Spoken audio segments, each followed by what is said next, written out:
Hi guys, so welcome to a new video. So in this video, I wanted to share you guys my resume that got shortlisted and that got offered from several big tech companies in the United States after my undergrad was over.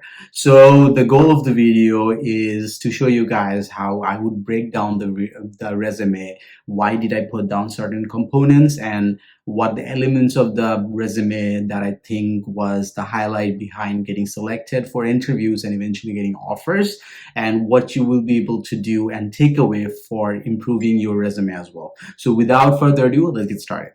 Yeah, so let's get started with the resume. So this is a LaTeX format resume. If you do not know what LaTeX is, please feel free to Google it up. If you want to get your hands on this template, then please comment on the video. I will try to help you out with that as well.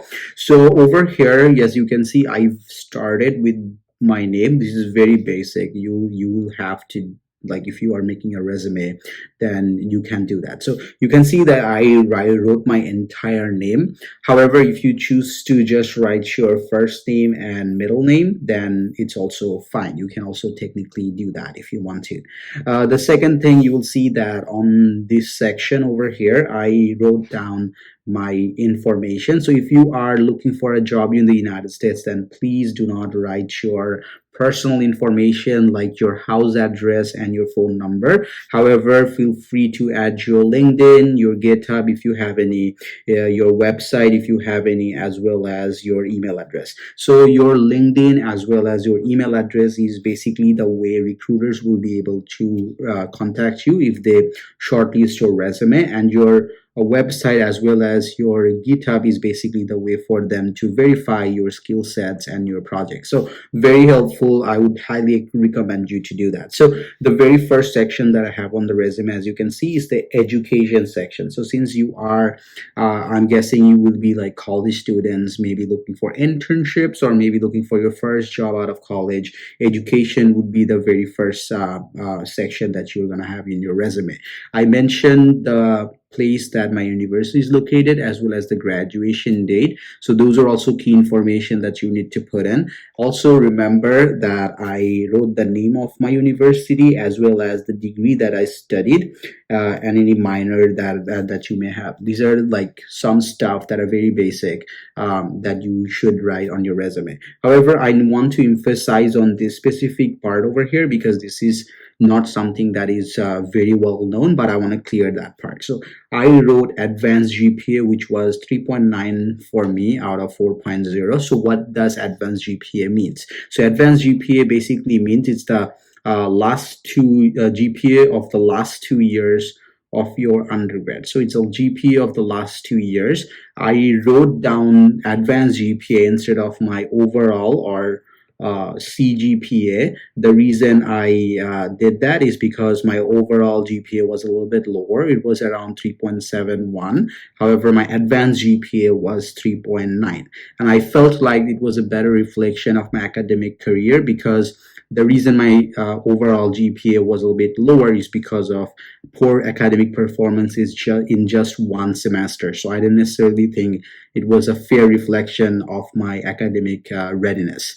You can also do like major GPA if you feel like your major GPA is higher. All of them are very much valid, and you can choose to like select any one of them. So remember, over here you have three choices: either your major GPA, which basically means the GPA overall the courses that is related to your major, excluding your breadth courses and everything. The second one would be like your overall, or CGPA, which is like your overall grade point average. And the very last one is the advanced GPA, which basically means GPA over the last 2 years of your academic life. So we kind of like went over what this education system and broke it down a little bit. Feel free to select or use whichever one better reflects your scenario. However, one thing that I would kind of like point out a little bit here is that I mentioned my GPA. It was, even if I selected the overall GPA, it was around 3.7. However, if you have a GPA that is like below 3, then I wouldn't recommend that you put then the GPA on your resume, even though it's recommended. So use your judgment here for whichever best fits your scenario. So The second section I have here is the awards and skills section. So the thought process behind having this section is two. So I wanted to stand out of the crowd. And also, I wanted to explain or showcase the interviewer that I would be able to pass the difficult, notoriously difficult coding interviews. So, my way of doing that, because I was trying to go for the big tech company, and you have to realize that these big tech companies receive resumes from very good schools. They will be like MIT, Stanford, Carnegie Mellon, Berkeley. Like they will be receiving tons and tons of resumes from those schools. So you need to stand out in one way or the other. Maybe you get a referral to stand out, or maybe like you did something like me, who basically won prizes at a couple of different hackathons, or basically you were very high ranked hackers in a couple of them. So this is like my way of standing out. This is what I used to stand out. I also kind of like use them to show the recruiters that I would be able to pass the interviews. The reason was because Princeton was very prestigious. There were students from very good schools. So if I was able to win the hackathon, most likely my behavioral section is going to be very good, because I will be able to explain my projects very well, and the projects would be very interesting. So those were like my ways of standing out on those specific fund. And if you are trying to like, if you did not go to a target school, this is exactly what I would recommend. I would recommend putting down anything that you think might be able to help you out with standing during your during in your interview. So very helpful section over here. The third section, as you can see, is the work experience. So those are basically a couple of internships that I did when I was an undergrad. So in total, I did about 6 different internships. So one of them was an extension. So overall, it was like around 5 internships with different companies. I only listed down 3 of them, as you can see, out of 5. The reason was because I felt like those 3 were a better reflection of my skill set and my growth rather than the other 2. I could have put like all 5 of them, but I was trying to like be mindful of the things that I put on the resume is a better reflection of who I am as a person, as well as my skill set. And I also would not recommend that you write a resume that is more than 1 page. Remember, our resume, professional resume in the United States, should not be more than 1 page. So those were like also some key points to remember. So I'm going to go over a couple of bullet points from my experience section. The reason is because I wanted to break it down so that you will be able to understand a little bit more rather than just taking a look at the resume. So if you can look at, let's say like one point that I have on the resume, let's say like I put down this point, which is like the very first bullet point. You'll see that what I wrote is design. So designed is basically an action verb. That means like I did something. Implemented similarly is an action verb. So when I write down an action verb, so this is an action verb. That means like I did something. Then what you need to do is like you need to define what you did, and that's exactly what I did. So I said like I implemented a UI dashboard that shows API usage per dealer report used to bill. So this is like exactly what it does. This is basically what it does. And in order to kind of like showcase the amount of impact this specific code change or this specific addition that had on the company, which was like CDK Global over here, I mentioned like a metric over here. So this is like a couple of things that you guys need to remember, that if you guys are making or writing a resume, always use different action verbs, not the same. Like if you can see here, I wrote created, I wrote reduce. So I use different action verbs every time. And then I try to use percentages, numbers whenever possible, because this shows like a quantifiable way to show the amount of impact that it basically had. And then in every single bullet point, I didn't try to like write up too much. I tried to condense it a lot and try to like be very specific about what I did, how I did it, the amount of impact it made in a very quantifiable way, so that they had a very easy time understanding, okay, this work is very impactful. So this guy is a very impactful engineer. So if we bring him on board, we'll be able to see like similar impactful stuff while being employed. Also, another thing that I want to mention is I kind of like bold lettered every single new technology And the reason was because you have to understand that whenever someone reads a resume, on an average, they're reading the resume for about 5 seconds, just because recruiters are very busy. They don't have the time to like go over the entire resume. They will skim through it. So what they're looking for are keywords. That basically means like you have a chance of passing the interview and you have the skill set to perform well on the job. So that's the reason like I highlighted of the technologies over here, because this gives me the platform to showcase the interviewer that yes, I do have the specific skill set necessary to be able to get the job. And those bullet points basically steals the eye and shows me, okay, this guy is impactful, so I will be able to get like similar impacts while I'm employed over here. And the very last thing I did is a little bit interesting, is like I put down my tutoring position and also showed that I tutored people. The reason I did this is because when you are trying to get promotion from like a junior level to like a more senior level, during that time mentoring students and stuff becomes much more important. So I try to like showcase the fact that okay, I may be like applying for an entry level or junior position right now, but I have a very good skill set that is necessary to grow very fast while being employed. So those are like key points that I showcased over here. So if someone like a recruiter is reading my resume, they'll be able to understand, okay, this guy has about, just by looking at the dates, about 2 years of internship experience. So he definitely knows how to code and stuff.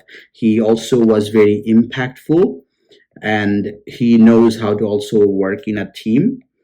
So he's a team player. Those are very specific or very good skill set. And if you see over here that I also tried to like write down a lot of different technologies. So that basically means that this guy is very adaptable. So those are also very good skill sets to have. And the other ones, other two sections over here are basically like my projects and hackathons. Projects and hackathons means what are the projects you did. So in my case, I mentioned only the hackathons. The reason was because I felt like the two hackathons that I went to was like a very good reflection of the complexity of the projects that I'm used to, and also it showcased the fact that I was able to win awards in front of a lot of people. So, for example, over here I mentioned that I showcased the project in front of 20 people and 400 contestants. That means like 20 people judged my projects, and after judging the or passing the judgments of 20 people only, then I selected. So it was pretty rigorous. And also like 400 people, like very highly sought out of people, very good academic backgrounds were there. So I was competing against very good people on that specific hackathon. Also try to like mention like what it does. So if you see over here, I try to mention exactly what I did in the project, and I try to mention my contribution. So these were all my contributions rather than the contributions of the team. And this is pretty important. Whenever you're writing a resume, don't include contributions of the team, include your contributions during the project. So those are very important things you need to remember. The reason you need to mention your contribution rather than the contribution of the team is because you're the one that's getting hired, not your team. So that's also something you need to remember.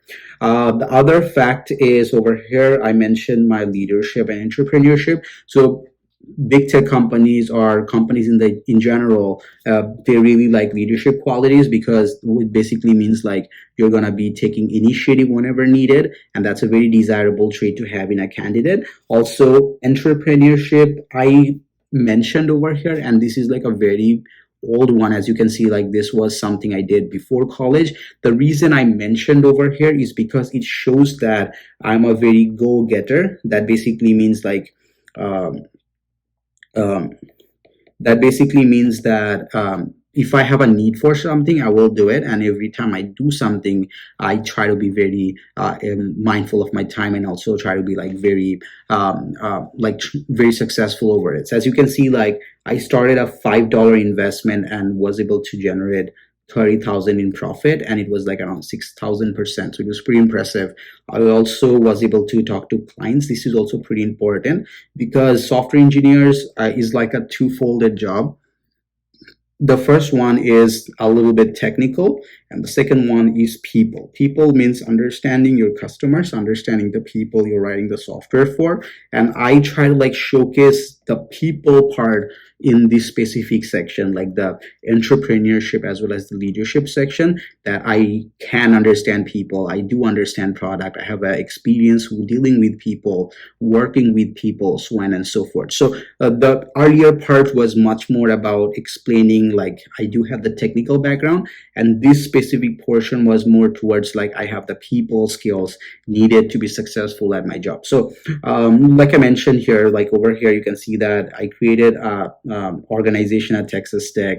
It was for the very first time. I grew the organization. I wrote the constitution. So those shows that you are a hustler. That is something they want. Also, you take initiative. So you are very initiative oriented. Those are also very good qualities that they're looking for. Like if there is a gap for it, you're going to be able to take the initiative. Also, like you have leadership traits. Those are also very desirable qualities to have, because you have to remember like junior positions do not have a lot of leadership needs, but as you progress towards senior, which is definitely going to happen in a year or 2 or 3 years, then those qualities will be needed. So when someone is hiring you for like a new grad position, they're not necessarily hiring you for like a junior role. They're looking at your potential, like how far can you go. And if they can see, okay, like you can potentially be like a director of engineering, a CTO one day, or like a engineering manager one day, then those are the people they're going to be selecting over the other ones. So those are like my breakdowns on my own personal resume and how you'd be able to leverage that to create a resume on your own. Please let me know if there's any questions. The only other thing I wanted to mention over here is like you'll see that I used consistent, I always have consistent spacing. So consistent spacing as well as font size,